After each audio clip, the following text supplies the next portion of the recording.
सभी मित्रों का नमस्कार है। सभी मित्रों का अभिवादन है।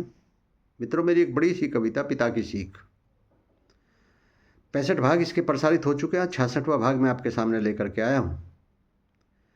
मित्रों, कविता मैंने अपने पूज्य पिताजी को समर्पित करते हुए लिखी है और कविता बिल्कुल सच्ची घटनाओं पर आधारित है।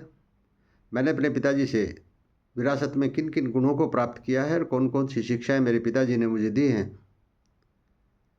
उनका मैंने इस कविता में वर्णन किया है। कविता में कुछ भी काल्पनिक नहीं है, सब कुछ सत्य है। प्रसंग चाहे कुछ भी रहा हो, ये सारी बातें मुझे मेरे पूज्य पिताजी ने किसी न किसी कॉन्टेक्स्ट में, किसी न किसी प्रसंग में अवश्य बताई है।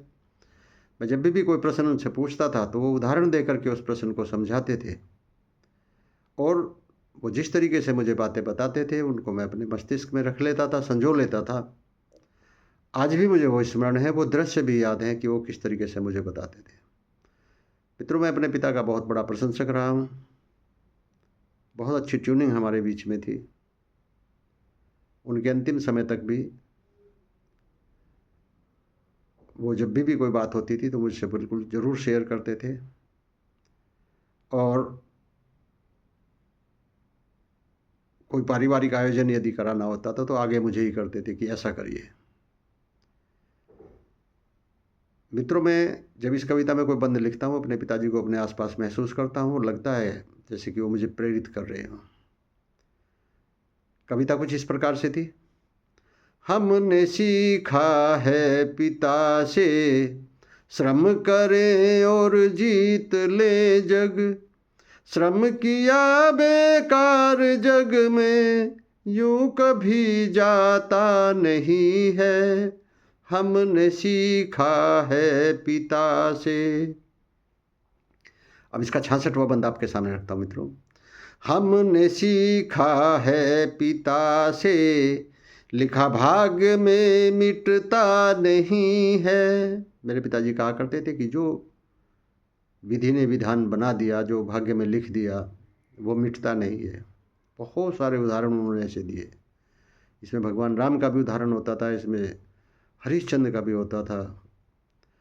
बहुत सारे उदाहरण वो देते थे कि जो जिसके भाग्य में, सीता के बारे में बताते थे कि राजा की बेटी, राजा की पुत्रवधू, लेकिन भाग्य में लिखा था तो उसको वनों में जाना पड़ा। तो वही यहाँ मैंने लिखने का प्रयास किया है। हमने सीखा है पिता से, लिखा भाग्य में मिटता नहीं है। रंक हो चाहे राजा सबके, भाग्य तो लिखता वही है। क्योंकि भाग्य लिखने वाला एक ही होता है। वो राजा के भी भाग्य वही लिखता है, रंक के भी भाग्य वही लिखता है, अमीर के भी वही लिखता है, गरीब के भी वही लिखता है।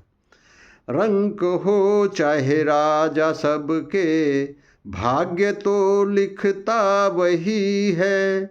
भाग्य में गर हो शिखर तय, आदमी दिखता वही है। मेरे पिताजी कहा करते थे यदि भाग्य में आपके शिखर पर पहुंचना लिखा है तो आप निश्चित रूप से वहाँ पहुँचेंगे। एक दिन आप शिखर पर दिखाई देंगे। इसके बहुत सारे उदाहरण दिए जा सकते हैं। बहुत साधारण से परिवार से निकल करके बहुत सारे व्यक्तियों ने बहुत बड़ी बड़ी ऊंचाइयों को तय किया है। वर्तमान में आप हमारे प्रधानमंत्री को भी ले सकते हैं। वो भाग्य में लिखा है तो निश्चित रूप से उनको वहाँ पहुँचना था, वो वहाँ पहुँचे। भाग्य में गर हो शिखर तय, आदमी दिखता वही है।